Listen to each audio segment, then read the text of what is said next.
How do there, guys, and welcome back to Edgar TV, where today we are going to discuss something that I've been really looking forward to discussing, and I'm really excited about potentially seeing the first steps going forward in the future of darts and the changing habits that professional dart players may have in regards to income. Now, an interesting tweet got tweeted the other day, and you'll see here I put my retweet here. I said I couldn't agree with this anymore if I tried. Let's see this come into darts as well. Will be a game changer for the sport. You see here a tweet from the World Snooker Tour. Now, if we just have a look at that message they put out in its full entirety, it is from the World Snooker Tour. It says that tour players are now guaranteed prize money. They will be guaranteed £20,000 for every opted-in tour player, with up to £10,000 offered in both September and in January. So around about the start of the year and just past the halfway point. That will be available to the full 130 players that are on the tour. The statement also says that we recognise that we are in tough times for many people given the cost of living crisis, and that £20,000 guaranteed provides an important level of reassurance for many players who need to plan and prepare for life on the tour. Now, if you're not aware that as a professional dart player, you are guaranteed zero in terms of your income. Your income is purely made either in different ways in which you may go and earn money, which I've done a video on that. I'll put that in the description below, and I'll put it on the end screen as well if you haven't seen other ways that professional players can earn prize money, or money other than through prize money. But prize money is the main source of income, and other than that there's not really much going on for a professional dart player. And when you get that PDC Tour Card, it actually restricts you from being able to go and play in other events around the world. You can play those PDC events. You can play other events as long as it's not streamed or there's more than 4 tour card holders including yourself, so 3 plus you. So it makes it a little bit harder to get out there and earn money through other routes.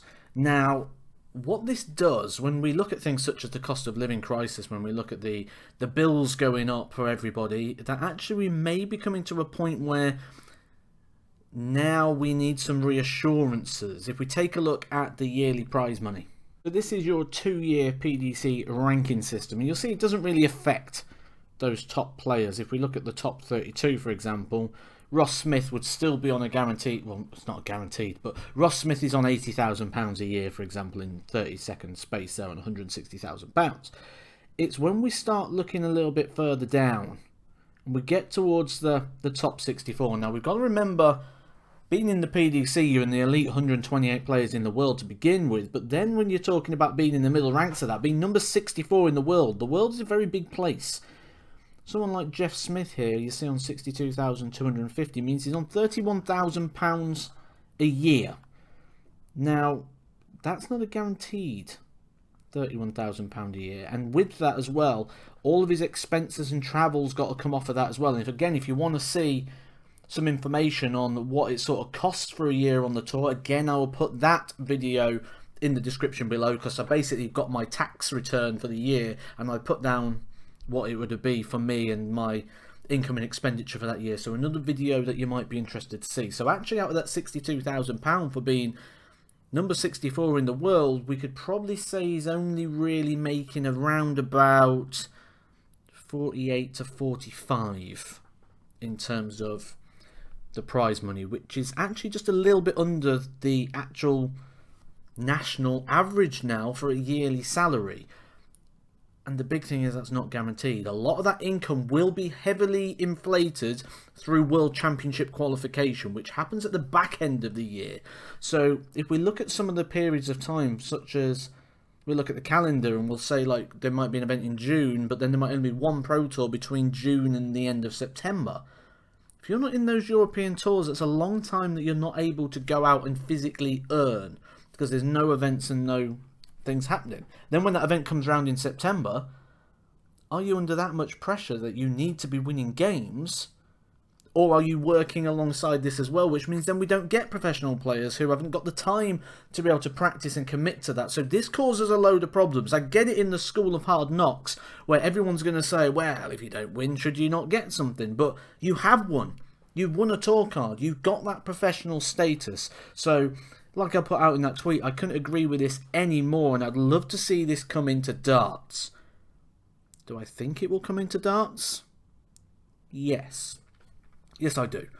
But I don't think it's going to come in before this year's Q School. I think this is something that is going to get announced middle of next year to come in from 2024. Snooker has been a good indication in the past to what we've seen in darts. We saw entry fees get removed from tournaments for snooker, and then about 6 months later it got the same for darts. So darts tends to follow the same patterns that the snooker does. So this really is a positive sign. Something to keep an eye on moving forward in relation to the darts. Personally, I'm absolutely all for it.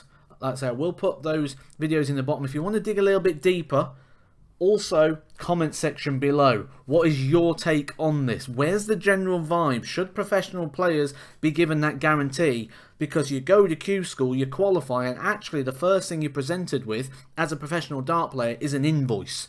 Because there's a top-up fee that comes for the PDPA top-up, which is about £100, I believe. So, congratulations, you got through. You owe us £100. Then you get hit with, depending on location, travel costs and expenses that come with that. So on the back of Q School as well, you might be needing to have about a £3,000 budget in order to get yourself booked for the first half of the year. So it's quite a commitment where if straight away, right, you got a tour card, now you're guaranteed the £20,000, there's your first instalment of 10, then you go, okay, I don't need to go to work for 3-4 months. I can commit to this. I can get a practice routine, a schedule. The tour is going to benefit.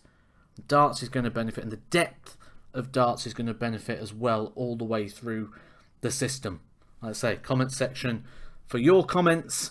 Hit the thumbs up on your way past. I'll catch you soon for some more Edgar TV.